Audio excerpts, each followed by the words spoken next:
The do's and the don'ts of giving feedback. I mean, I don't know. I kind of think it's situational. Like I don't know if I believe that it's a one size fit all way to give feedback. Giving somebody feedback is being honest. If you feel like the person that you're talking to is fragile or sensitive, then don't give them feedback. Like somehow with this situation that you in, you seem like you trying to figure out something else to say. You didn't said it, Gotcha. which means you're dealing with somebody who don't want to hear the truth. You're dealing with somebody who's looking for something other than the truth. Once you tell somebody the truth, it ain't nothing else to say. And I think somehow maybe you even think you struggling giving somebody feedback, and you're not.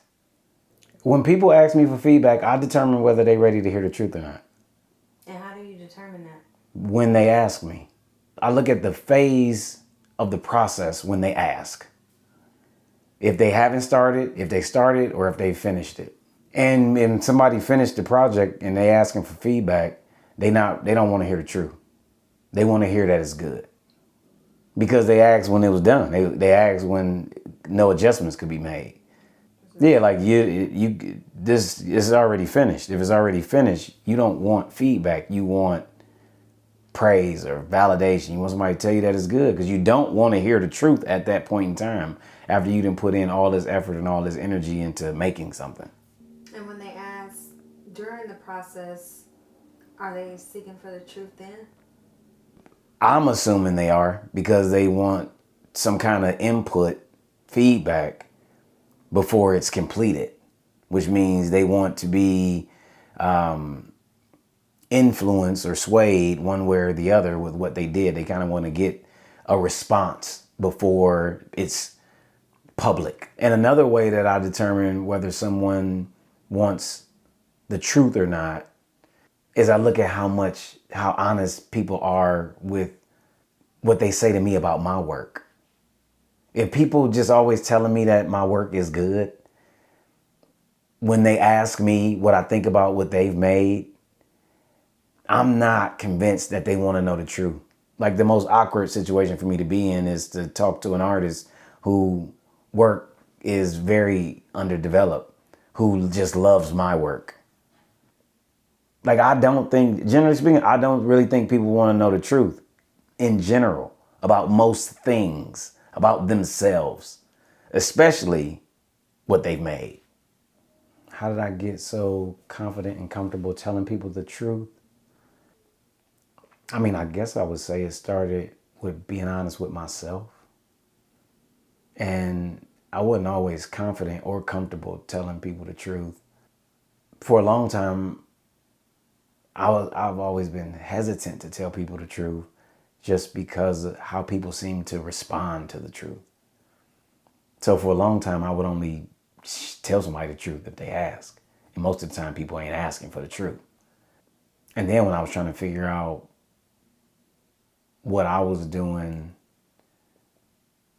to myself that had a negative effect on my work, it was me not expressing myself.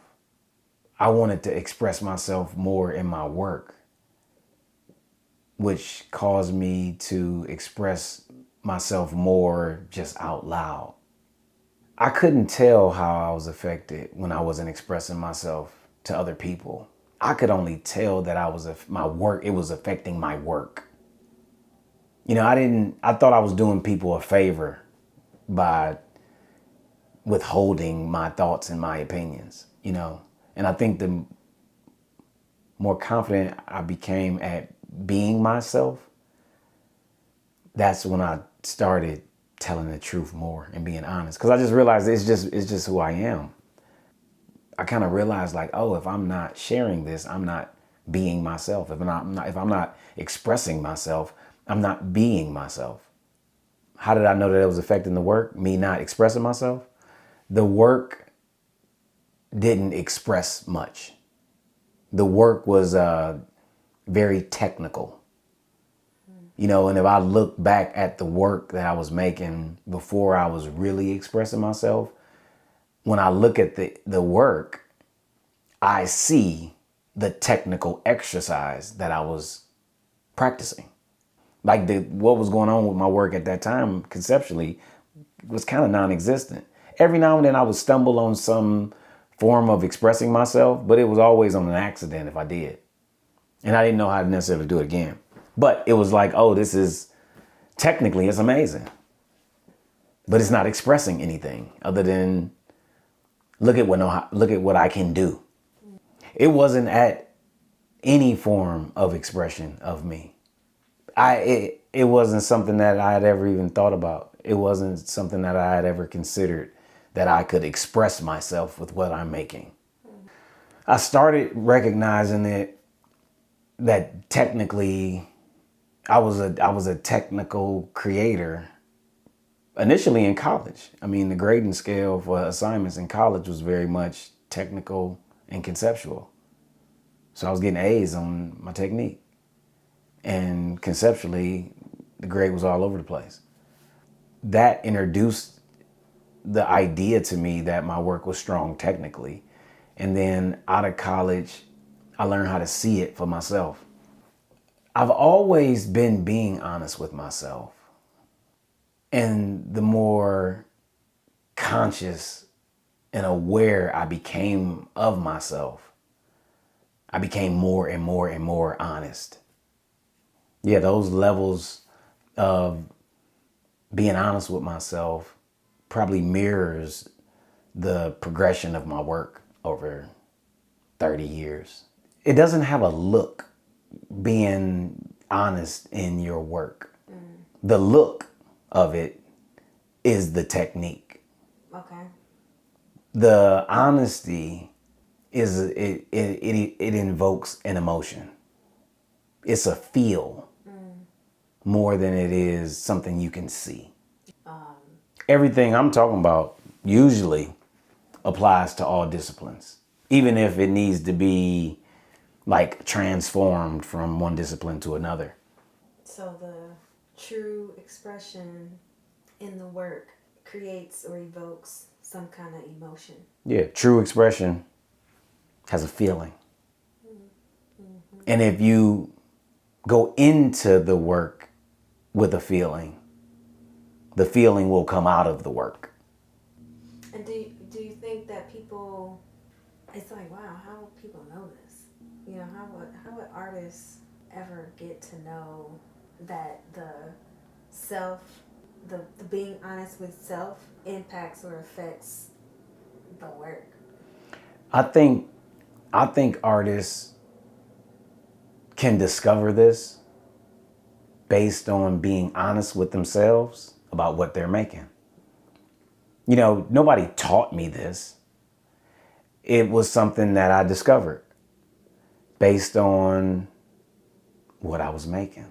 My true thoughts and my true feelings about what I was making. You know, beyond I like this, I don't like this, this is good, this is bad. You know, that's very amateur. It's very surface in terms of engaging with something that you made. You know, it's more about an experience, you know, and the experience of making whatever you've made, but also the experience that is created after you engage with what you made or lack thereof in experience. I mean, what I think about the balance between technical and conceptual is that true balance is uneven. And usually when you focus on one area, the other area kind of starts to suffer a little bit. And I think the artists that we deem great or the ones that get remembered are the ones that can get what they're saying and how they're saying what they've made to kind of vibrate on a very, very high level with a very small gap between their ability, in between their concepts and their techniques. But sometimes you express yourself stronger creatively and your technical execution might not be that great, but you might have made something great.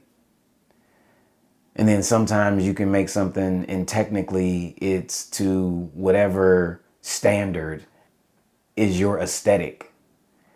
But conceptually it's like, yeah, but technically it's so strong that could be looked at as great. Right. But I believe that great artists are very strong technically and conceptually. Artists that have a huge imbalance between their techniques and their concepts are usually used for fabrication.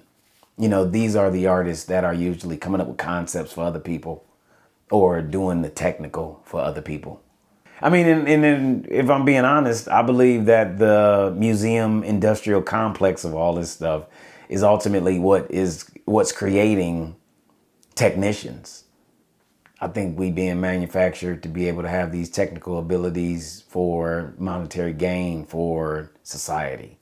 Right. More than these technical abilities are being fostered for us to become our true selves and to express ourselves and to make real art. You don't get a truly emotional experience from anything anybody has made without a high level of technical and conceptual execution. It's just how we love singers and we love these people's voices, but we don't listen to their music. And it doesn't bring us to tears. You know what I'm saying? Yeah. The music that's bringing us to tears is speaking to us. The conceptual is the what, Is the what? Okay. and the technique is the how. Yeah, I always break it down like rap. You got rappers who got bars, who can flow, And that's who can ride the beat, and that's the technical execution. Okay. And then you got rappers who conceptually, what they talking about is relevant and amazing, and you relate to it, but you don't love their delivery. And I would argue that the great rappers are the ones who hold your attention technically and conceptually. These are our favorite artists, the ones who hold your attention technically and conceptually. It's like, damn, he can rap his ass off, but he ain't talking about shit. Or that nigga conceptually, I love his message, I love his subject matter, but I just wish this nigga had some different beats or somebody else would write the rap for him. It's a quote that says the highest human act is to inspire. And then I think that we are at a time period where people have aspirations of being influencers. So when I think about influencers, in contrast with wanting to inspire someone, the difference that popped in my mind was that to inspire someone is to do something that causes someone to want to do something. And influencing is trying to get somebody to do something. So I'm an artist. I move a certain kind of way because I think expressing yourself fully as an artist is an extremely healthy thing for everybody to do, right? But I'm not going around saying be an artist, be an artist, be an artist, be an artist, be an artist. I'm saying this is what being an artist looks like to me, which is the inspiring part. But to influence seems like to have a motive of trying to get somebody else to do something. Like the highest human act is inspire. Like you just doing what you do. And it's inspirational. And what does that mean? You know, it's like, it's just evoking somebody else wanting to do whatever it is that they want to do. But it seems like to influence someone is to try to get them to do something specifically. And I don't know the original quote, but I know it's sound bites of Nipsey saying that a lot. You know, the highest human act is to inspire. So you're stuck because you're unwilling to learn something from what you're experiencing. A few people popped in my head when I tweeted that. And I was thinking about some of the people around me, the creative people around me who are stuck. And when they tell me what they're dealing with, what I recognize is they're not learning from what they're experiencing. They're not seeing it from the perspective that allows them to grow from the experience. It's almost like all this bad shit is happening to me. And then and when I'm stuck, it's like it's just piling up.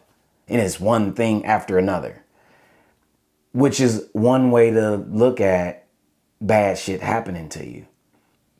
But I found it very productive to be able to see what there is for me to learn from the experiences that I'm having. And when you're able to learn something from this fucked up shit that's happening, it seems to be the way to grow beyond what's happening. You know, like the unwillingness to learn from something happening over and over again. Oftentimes we just complain that it keeps happening. But it's not often that we look at the thing that keeps happening as happening for a reason, and that reason being that there's something that I'm supposed to be learning from this in order to get it not to happen again. So that's the stuck part, is you're unwilling to learn something from what's happening. You are caught in a way or a pattern or a loop of complaining about what's happening. The way perception works is, this is what they mean when they say perception is reality. How I'm seeing what I'm experiencing is what's kind of causing the experience that I'm having. And the moment you're able to learn from what you're experiencing, you don't have to keep experiencing it because it starts to look different. It changes. And once it changes, you aren't stuck anymore. Mm-hmm. Yep. Like you're seeing something the same way repeatedly. That's what stuck is. You can't see this no other way. See, the way we grow and develop as artists is we express ourselves, right? And we learn and grow from what we expressed in order to express ourselves some more. It seems like once we do something big and we're ready to do something, the next thing, we think that the next thing is supposed to be different. But the next thing easily can be generated off of the last thing. See, the last thing is the breadcrumbs we laid for ourselves. This is where the room for improvement or seeing what's missing or seeing what you want to add additionally. Because if the goal is to express yourself to your full capacity, that last thing you made, did you express yourself to your full capacity? And then once you produce that thing, your capacity has actually grown. That last thing you made is the thing that helps you express the next thing. Mm-hmm. So if you stuck and you don't know what to do next, is because you haven't investigated the last thing you made. Mm. Yeah, I think what are you not saying is like the strongest question you can ask yourself as an artist. I mean, I think just naturally there's so much stuff that we don't say. And if we don't say majority of what's going on with us, how could we be truly expressing ourselves? A lot of times we get stuck saying the same thing over and over again. Mm-hmm. Because we don't investigate what we're saying to realize, I keep saying this in 1,000 different ways. Well, what is it that I'm not saying? Because if you can figure out 100 times what you're not saying, you're expressing a wide range or a more accurate range of who you are. You know, a lot of times we trying to figure out making what works, and then we want to duplicate what works so we can get the same level of attention and validation and praise that we got on the last thing that we made. Mm-hmm. But if the making has to do with the exploration of self, the discovering yourself, then you can't fail, because it's an attempt to express yourself. It's an experiment to see if what you've made can create an experience for whoever experiences it, and that experience seems like you. What's something that I'm trying to communicate these days? I mean, I think I'm trying to communicate what I would describe as my perspective, like my perspective. You know, I mean, it's where I'm seeing from and where I'm experiencing from. No. I meant, like, what is your perspective on life? My perspective on life isn't my perspective that I'm trying to communicate. I got you. You know what I'm saying? Mm-hmm. The perspective that I'm trying to communicate is like my vantage point from where I sit when I look out into the world. Mm-hmm. What's around me. You know, my perspective on life is maybe a little more philosophical than that we supposed to be trying to discover while we're here, which is ultimately to figure out who we are. Mm-hmm. Is my perspective on life. Mm-hmm. Like, that's the purpose of life to me, is to experience who we are. And to make art seems like the closest way for us to see who we are. So is that the same thing? What part? Those two different things I just described that I call different. Oh, the perspective that I'm trying to communicate, right. And then ultimately it's definitely like the same thing.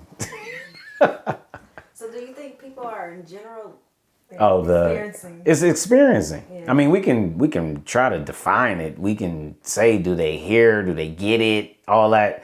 But I think that falls into the realm of interpretation. Like, if we didn't need to define everything and label everything, did you create an experience?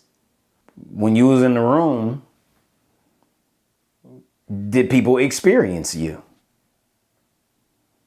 With what you made, did people have an experience? Good, bad, like it, don't like it? You know what I'm saying? And how do you get people to experience you? To be yourself. See, to be yourself is to create an experience. Your epiphany excites me. Oh, okay. It's rare that you have a real experience with people.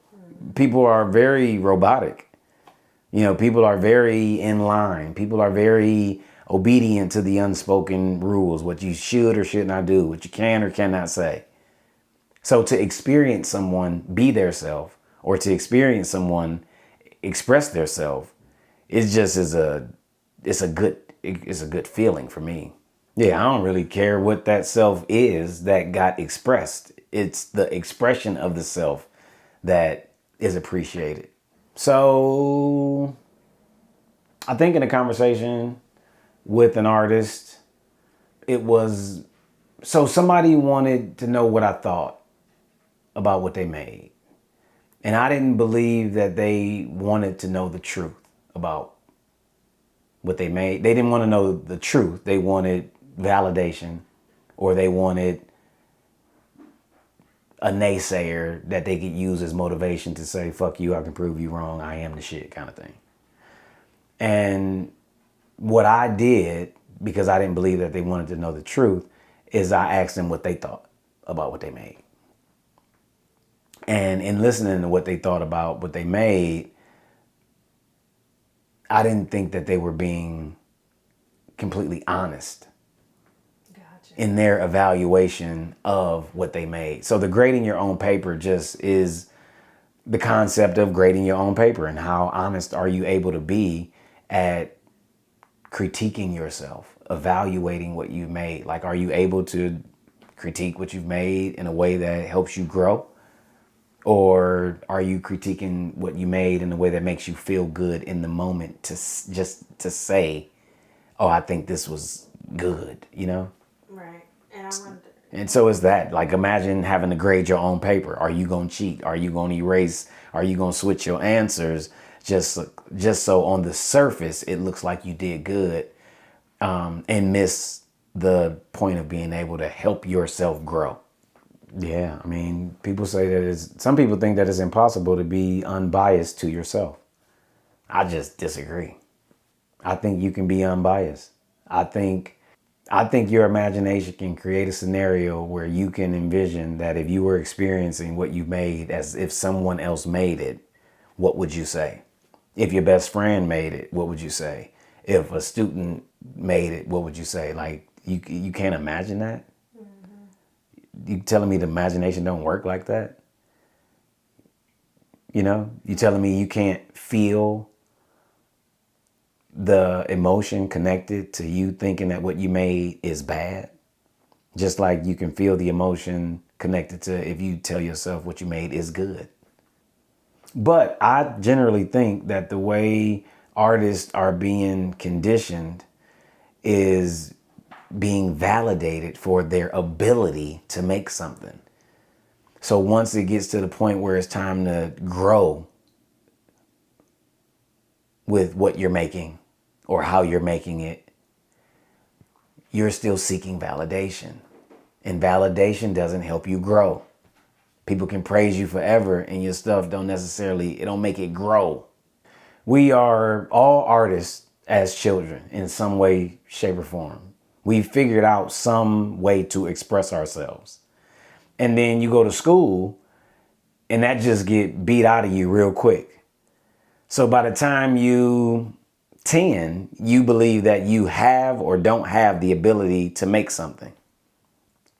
And the people who believe that they don't have the ability to make anything become the majority.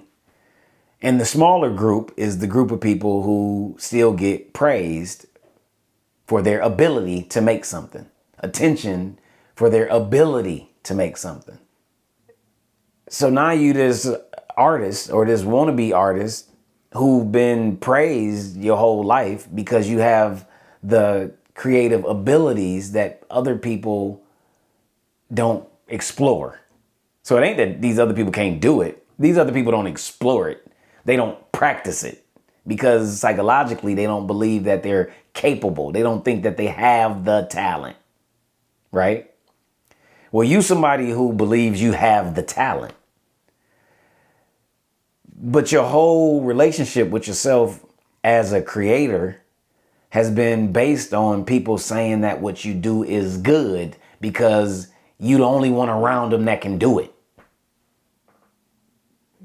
So by the time you go have a conversation that would challenge your perception of how good you are, which could be seen as a way to improve or grow, a lot of times people having a hard time with that. Right.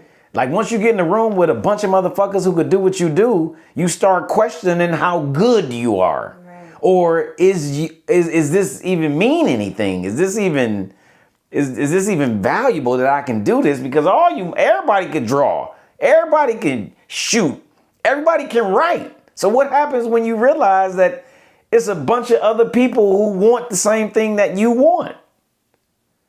How do you grow from that?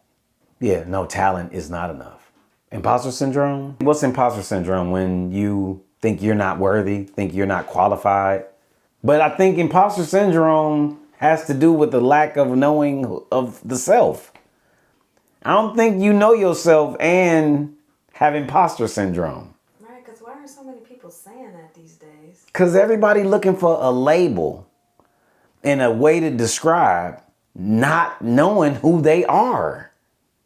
people questioning who they are. People are performing the character of whatever room they walking into. So it's like, I don't belong here. Yeah, I think we just on a deep, dark rabbit hole of a lack of knowing of the self. And every way that everybody could label themselves, they're labeling themselves. And nobody is labeling themselves as their self. Who are you? I'm myself. How do you know how to price your work, what you got to offer? Like, how do you know how valuable you are or what you're making is? Yeah. You don't. There's no way to know. When you don't know, you just gotta experiment. You gotta research and experiment. You gotta try to figure out what something like what you'd made is valued at. I always suggest, what's the highest value for what you're making? And then look at where people are hustling what you do. So look at the high, look at the low. And then, I don't know, I was asking myself, do I see where I'm closer to? Am I closer to the bottom or the top? You know what I'm saying? And the truth of it is, if you comfortable putting a number on what you're doing, you ain't charging enough. Right. One of the rawest quotes I heard somebody talk about or say about artists is oftentimes we sell our work too soon. And when I heard that, I could relate to it because my thought is, I don't want to try to make money off of this before I can figure out how valuable it is. And I think value comes oftentimes with how rare you are, what you do is. Yeah. Like how rare is it? Because the rarity can help you kind of determine the value. And if you are uncomfortable with the value of what you're making, you probably are pretty close to how valuable it is. So if your price ain't making you uncomfortable, it ain't enough. You're comfortable with the price being uncomfortable. Yeah. Yeah. What do you do then? Oh, if people are uncomfortable with your price, those aren't your people. And if you want those uncomfortable people, then you got to figure out creating something that they can afford. But you don't have to devalue what you've made. You just have to transform what you've made into something that doesn't take away from the value of what you made, but other people can afford what you've made. You know, your painting's supposed to be $60,000. Put 20 of them in a book and sell that book for 50. You know, don't devalue what you've made, but try to figure out a complementary thing to what you've made that somebody who might be interested in spending less money can afford. Otherwise, just find who can afford the value. I mean, think about it. You want to sell one $60,000 painting, or you want to sell, I don't know, 1,200 books? You're going to still get that 60,000. You know what I'm saying? My personal journey. I mean, early on, I was trying to put a price tag on it. I was researching how much people were spending. I was putting a number on it because I thought putting a price on your work is how you sell your work. But then I realized that pricing your work, putting a price tag on it ain't how you sell it. Being in tune with it, being able to tell the story, the personal relationship, the connection, how you made it, like being able to talk about the work is how you sell the work. Me, I've gotten very comfortable with working to bring as much value to my work as possible when it's time to really move the work in volume.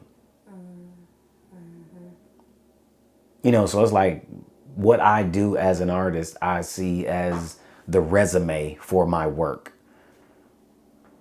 which is what I perceive is what makes it valuable. Who I am, my subject matter, and all of the materials that I'm using.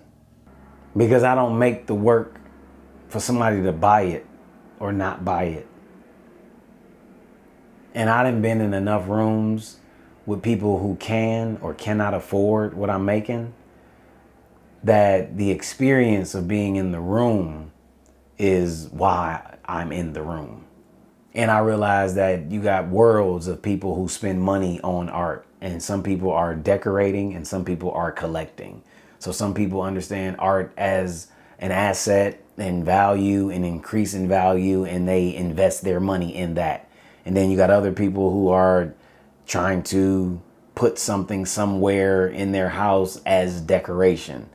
And the collector versus the decorator usually determines their perception of the value of what is in front of them, being able to even see the value or not. I don't know what to expect in terms of sales. Oh, okay. I know how to tell whether you're a collector or a decorator. Okay. The person who wants to know how much something costs is usually decorating. People who are looking to make an investment into some form of visual art, they're not there. They might have a budget for what they spend, but their curiosity is not how much the thing costs. They want to know more about the piece. They want to share with you what they're experiencing. So if somebody talking to you about their experience of what you've made, and they want to know more about this thing that's talking to them, that's someone who's trying to figure out if they can afford the experience that they're having, and can they take that experience home. And I ain't saying that decorators don't spend a lot of money, and I ain't saying all collectors can afford everything that they want. I'm just saying that people come to you with their motive. See, when you done dealt with some billionaires, you realize, when you done worked with billionaires, worked for billionaires, you realize that some people operate knowing that you can't charge them more than they can afford. And that is a very good luxury for an artist to experience, because we don't even know that that exists. We're used to hoping that the person who likes it can afford it. Does it affect it? I mean, I would imagine it does affect it. I'm trying to think about how it affects it. The billionaire money is less of a emotional experience. You know what I'm saying? Mm-hmm. Like, the person who knows that you can't charge them more than they can afford is usually not the person who's really expressing to you the experience that they're having. How has being the older sibling shaped me as an artist? I think being the older sibling caused me to be extremely responsible with not a whole lot of attention. So I don't really require attention. Just so, and I think about me as an artist, and I think about people's assumption that I need attention, or I need people to like what I'm doing, pay attention to what I'm doing. I think being the older sibling, I think the older sibling is the one that gets the responsibility early. Yeah. So it's like I can remember kind of focusing on paying attention more than I required being paid attention to. Mm-hmm. I'm still fascinated that I'm putting these murals up and I don't put my name on them. But I'm intrigued at the fact that there's an investigation to figure out who did it.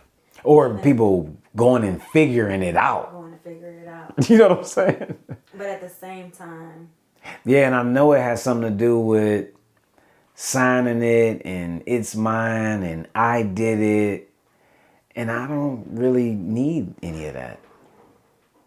Right. Don't nobody doubt that that's my work.